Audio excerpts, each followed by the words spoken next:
안녕하세요. 지혜의 숲을 거니는 시간, 당신의 삶에 깊이를 더하는 이야기의 진행자입니다. 우리 주변에는 유독 자기 생각에만 갇혀 한치의 양보도 없는 사람들이 있습니다. 직장에서, 가정에서, 혹은 친구 관계에서 우리는 때로 거대한 벽과 대화하는 듯한 답답함을 느끼곤 합니다. 이들은 왜 자신의 주장이 틀렸을 가능성을 조금도 인정하지 않고 주변의 조언이나 명백한 사실 앞에서도 눈과 귀를 닫아버리는 것일까요? 오늘 우리는 자기애성 성격장애, 즉 나르시시스트들의 마음속 깊은 곳으로 들어가 그들이 왜 그토록 비정상적일 정도로 완고하고 고집스러운지에 대한 심리학적 비밀을 파헤쳐보고자 합니다. 이 지식이 당신과 주변 사람들을 이해하는 데 도움이 되기를 바랍니다. 저희의 이야기가 더 많은 분들께 닿아 상처받는 마음을 보듬을 수 있도록 구독과 좋아요로 함께해 주신다면 그 선한 영향력은 분명 더 큰 빛이 되어 돌아올 것입니다. 자, 이제 시작하겠습니다. 나르시시스트와 함께 일해본 사람, 그들과 삶을 공유해본 사람, 혹은 잠시라도 그들의 곁에 머물렀던 사람이라면 누구나 공감할 것입니다. 그들은 상상을 초월할 정도로 고집이 셉니다. 완고하고 제멋대로이며 때로는 황소고집이라는 말로도 부족할 만큼 자기만의 길을 향해 돌진합니다. 이러한 극단적인 경직성은 단순히 성격이 강한 것과는 차원이 다릅니다. 이는 사실 성격장애의 가장 핵심적인 임상 특징 중 하나입니다. 성격장애는 그들이 선택할 수 있는 생각과 행동의 폭, 즉 삶의 자유도를 극도로 제한합니다. 보통 사람들에게는 수많은 선택지와 대안이 열려 있지만 나르시시스트에게는 오직 하나의 길, 즉 자신이 옳다고 믿는 길만이 존재합니다. 그렇기에 그들은 대부분의 다른 가능성을 무시하고 변화와 마주하는 것을 극심한 공포와 불안으로 받아들입니다. 심지어 그 고집이 스스로를 파멸로 이끄는 자멸적인 결과를 낳을 것이 뻔히 보이는 상황에서도 그들은 결코 뜻을 굽히지 않고 비극적인 끝을 향해 나아갑니다. 여기에는 몇 가지 깊은 심리적 이유가 존재합니다. 첫 번째, 나르시시스트는 반드시 옳아야만 합니다. 그들의 세계에서 모든 대화와 관계는 승자와 패자가 나뉘는 전쟁과 같습니다. 항상 마지막에 웃는 사람이 되어야 하고 논쟁에서 마지막 한마디는 반드시 자신의 것이어야 합니다. 그 이유는 그들이 스스로를 신과 같은 존재로 여기기 때문입니다. 그들의 내면에는 비대하고 환상적이며 거창하고 신적인 자기 개념이 자리 잡고 있습니다. 그리고 이 신적인 자기 개념의 핵심 요소 중 하나가 바로 전지성, 즉 모든 것을 안다는 믿음입니다. 그들은 스스로가 세상의 모든 정보를 꿰뚫어 보고 모든 것을 아는 지식의 보고라고 생각합니다. 따라서 자신이 틀렸음을 인정하는 것은 자신에게 어떤 정보가 부족했거나 잘못된 정보를 가졌다는 것을 시인하는 셈이 됩니다. 이는 곧 자신이 존재하지 않으며 신과 같은 존재가 아니라는 사실을 받아들이는 것을 의미합니다. 이것은 그들의 불안정한 자아라는 마치 모래성처럼 위태로운 구조 전체를 뒤흔드는 치명적인 위협입니다. 한국 문화의 체면, 개념을 극단적으로 비틀어 놓은 것과도 같습니다.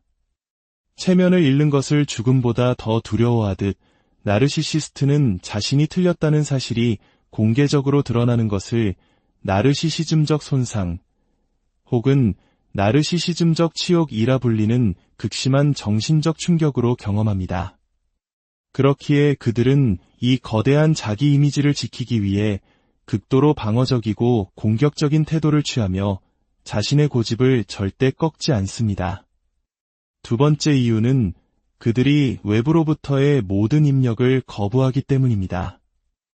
우리의 생각과 행동의 변화는 대부분 타인과의 상호작용을 통해 일어납니다. 다른 사람과 대화하며 새로운 관점을 접하고 내가 몰랐던 정보를 얻으며 생각의 폭을 넓혀갑니다. 즉, 열린 마음은 성장의 필수 조건입니다. 나르시시스트의 고집은 바로 열린 마음의 정반대에 서 있습니다. 그들은 다른 사람이 나보다 더 나은 정보나 아이디어, 더 타당한 관점을 가질 수 있다는 가능성 자체를 인정하지 못합니다. 다른 사람의 조언을 받아들이고 자신의 행동을 수정하는 것은 자신의 전지전능함에 도전하는 굴욕적인 행위로 간주됩니다. 만약 그들이 타인의 의견에 귀를 기울이고 타협하고 새로운 가능성을 탐색하고 현실이 끊임없이 변한다는 사실을 받아들인다면 어떻게 될까요? 그들이 스스로 쌓아올린 전지전능하고 완벽한 신의 이미지는 순식간에 무너져 내릴 것입니다. 따라서 그들은 자신의 우월함을 과시적으로 선포하고 협상, 타협, 변화의 모든 가능성을 원천적으로 차단해버립니다. 그들은 오히려 자신의 고집을 대단한 강점이나 진화적 이점인 것처럼 자랑스럽게 여기기도 합니다. 자신의 직감과 본능이 객관적인 데이터나 과학, 심지어 다른 사람들의 소중한 경험보다 우월하다고 믿는 것입니다. 세 번째 이유는 타인에 대한 뿌리 깊은 경멸입니다. 나르시시스트는 스스로를 다른 사람들보다 월등히 우월한 존재로 인식합니다.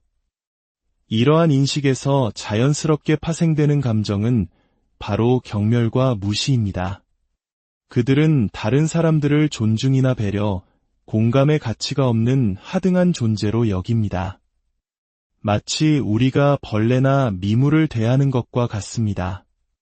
하등한 존재가 자신에게 어떤 영향을 미치거나 변화를 요구할 자격이 있을까요? 나르시시스트의 대답은 단호하게 아니오입니다. 그들은 자신을 신적인 존재로 다른 차원에 사는 사람으로 여기기 때문에 다른 사람들의 존재 자체를 존중할 필요성을 느끼지 못합니다. 이러한 경멸적인 태도는 종종 권위에 대한 반항심과 결합하여 내 방식대로 하거나 아니면 꺼져라는 식의 반사회적인 태도로 나타납니다. 이런 태도는 그들을 더욱 경직되게 만들고 타인의 관점을 고려할 수 있는 능력을 완전히 마비시킵니다. 심지어 그들은 처벌적인 태도를 보이기도 합니다. 대놓고 공격할 수 없는 상황에서는 수동 공격적인 방식으로 일을 망치거나 은밀하게 상대를 깎아내리고 비꼬는 말투로 조롱하며 상대방의 가치와 신념을 무너뜨리려 합니다. 그리고 마지막으로 가장 가슴 아픈 이유입니다. 그들의 고집은 당신을 투명인간으로 만듭니다. 나르시시스트가 내가 제일 잘 알아. 당신이 나한테 기여할 수 있는 건 아무것도 없어. 당신의 조언이나 경험 따위는 필요 없어라고 말할 때 그들은 단순히 자신의 의견을 고수하는 것이 아닙니다. 그들은 당신의 존재 자체를 지워버리고 있는 것입니다. 나는 당신이 보이지 않아. 혹은 당신을 꿰뚫어 보고 있지. 당신의 말은 아무 의미가 없어 라는 메시지를 보내는 것입니다. 당신이 그들의 삶에 개입하려는 모든 시도는 무시되고 거부됩니다. 이것은 무관심과 방치를 넘어선 폭력입니다.